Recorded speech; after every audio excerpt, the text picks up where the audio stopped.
गृह विभाग मंत्रालय महानदी भवन नवा रायपुर द्वारा जारी अधिसूचना के पालन में एवं पुलिस मुख्यालय नवा रायपुर द्वारा जारी किए गए समय सारणी अनुसार सहायक आरक्षकों से डीएसएफ आरक्षक पद हेतु विभागीय चयन प्रक्रिया अंतर्गत दिनांक 18 जुलाई 2023 से 21 जुलाई 2023 तक सहायक आरक्षकों का सेवा मूल्यांकन किया गया। सेवा मूल्यांकन में योग्य पाए सहायक आरक्षकों का दिनांक 24 जुलाई 2023 से 4 अगस्त 2023 तक शारीरिक मापतौल एवं शारीरिक दक्षता परीक्षा का आयोजन किया गया। विभागीय चयन प्रक्रिया अंतर्गत बस्तर रेंज के समस्त जिलों में सहायक आरक्षकों का डीएसएफ आरक्षक पद के लिए चयन प्रक्रिया की कार्यवाही पूर्ण किया जाकर आज दिनांक 14 अगस्त 2023 को सभी जिलों में सहायक आरक्षकों का चयन सूची जारी की गई है।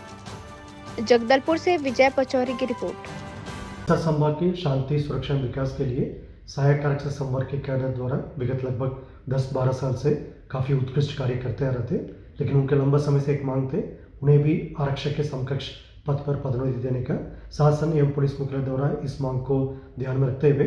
हाल फिलहाल में सभी सहायक आरक्षक जिनका 9 साल का नौकरी पूरा हो गई उनका एक स्क्रीनिंग टेस्ट के माध्यम से सहायक आरक्षक से डिस्ट्रिक्ट स्ट्राइक फोर्स बल गठन किए गए थे। उसी के तहत उनका आरक्षक पद में पदोन्नति दी गई थे।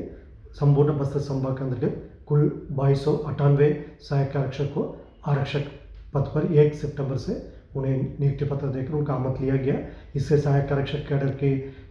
उनके परिजन में काफ़ी एक उत्साह का माहौल देखने मिल रहा है। हमें पूरा आशा और विश्वास है जिस तरीके से पूर्व में सहायक आरक्षक कैडर द्वारा बस्तर क्षेत्र के विकास के लिए सुरक्षा के लिए काफ़ी महत्वपूर्ण योगदान दिया, आने वाला समय में भी डिस्ट्रिक्ट स्ट्राइक फोर्स बल गठन के माध्यम से उनके द्वारा इस दिशा में काफ़ी उल्लेखनीय योगदान दिया जाएगा और उसी दिशा में लगातार शासन और पुलिस मुख्यालय द्वारा उनके वेलफेयर के सभी कार्यों को ध्यान में रखकर आगे बढ़ाते जा रहा है।